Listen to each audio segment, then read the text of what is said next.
देश में खाद्य पदार्थों में मिलावट एक गंभीर समस्या बन गई है।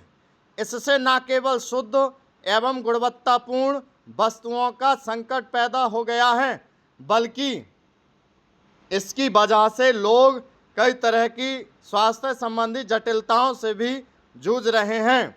केंद्र और राज्य सरकारों के तमाम दावों के बावजूद मुनाफा कमाने के इस अवैध कारोबार पर अंकुश नहीं लग पा रहा है। भारतीय खाद्य संरक्षण एवं मानक प्राधिकरण के ताज़ा आंकड़ों से साफ है कि मिलावटी वस्तुओं का आकार बाजार बेरोक टोक फल फूल रहा है। वर्ष 2025-26 में देश भर में 5 लाख से अधिक खाद्य प्रतिष्ठानों के निरीक्षण के बाद 2 लाख से ज़्यादा नमूने लिए गए थे। इनमें से 40,000 नमूने गैर मानक पाए गए, जिनमें सबसे ज़्यादा 20,000 नमूने उत्तर प्रदेश के थे। हालांकि देश के अन्य राज्यों में भी स्थिति अच्छी नहीं है। यह अक्सर देखा गया है कि गुणवत्ता जांचने के लिए जब भी खाद्य पदार्थों के नमूने लिए जाते हैं तो उनमें से ज़्यादातर वे मिलावट पाई जाती हैं। आखिर क्या वजह है कि कानूनी प्राधिकरण प्रावधानों के बावजूद खाद्य पदार्थों में मिलावट के अवैध धंधे का जाल फैलता जा रहा है? सवाल है कि जिस सरकारी महकमे पर खाद्य पदार्थों की नियमित जांच और दोषियों के खिलाफ कड़ी कार्रवाई को अमल में लाने की जिम्मेदारी है, क्या वह अपना दायित्व ठीक से निभा रहा है या नहीं? जो मामले दर्ज होते हैं उनमें से भी दोषियों को सज़ा मिलने की दर अगर बेहद कम रहती है तो यह किसकी लापरवाही है? जाहिर है कि संबंधित महकमे के कर्मियों की सांठ-गांठ की वजह से ही अक्सर मिलावट करने वाले बच निकलते हैं।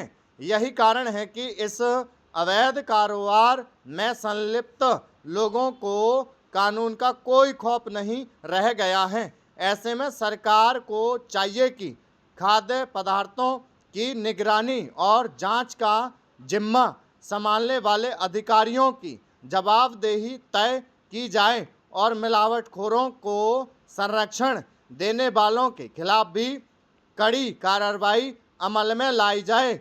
इसके अलावा आम लोगों को भी मिलावटी पदार्थों के प्रति व्यापक स्तर पर जागरूक किए जाने की ज़रूरत है। बाल तस्करी मानवाधिकारों का खुला उल्लंघन और गंभीर अपराध हैं। यह इस कड़वी सच्चाई की याद दिलाता है कि भले ही कानून की दृष्टि में दास प्रथा को समाप्त कर दिया गया हो, लेकिन व्यवहार में यह आज भी नए और भयावह रूपों में मौजूद हैं। भारत में जहां एक सशक्त संविधान और बच्चों की सुरक्षा के लिए अनेक कानून मौजूद हैं, वहां बाल तस्करी जैसे अपराध गहरी संस्थागत विफलताओं और सामाजिक उदासीनता को उजागर करते हैं।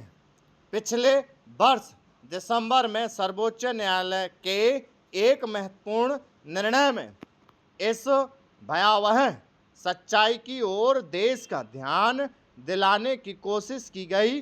शीर्ष न्यायालय ने बाल तस्करी की अत्यंत विचलित करने वाली वास्तविक बताते हुए रेखांकित किया कि संगठित गिरोह आज भी बच्चों के अधिकारों का हनन और उनका शोषण कर रहे हैं। सर्वोच्च न्यायालय के समक्ष आया यह मामला बंगलुरु में संगठित गिरोह द्वारा एक नाबालिग के यौन शोषण से संबंधित था। न्यायालय ने अनैतिक देह व्यापार अधिनियम के तहत दोषियों की सजा को बरकरार रखते हुए कहा कि इस प्रकार के अपराध मानव गरिमा और प्रत्येक बच्चे को शोषण से बचाने के राज्य के नियम हैं। स्टॉप, उतार चढ़ाव और वाक्य को बीच में ही छोड़ देना, ऐसी प्रवृत्ति रखी है मैंने इसमें, ठीक है। वाक्य पूरा ना होना और दूसरा चालू हो जाना, ऐसी चीज़ भी, ठीक है।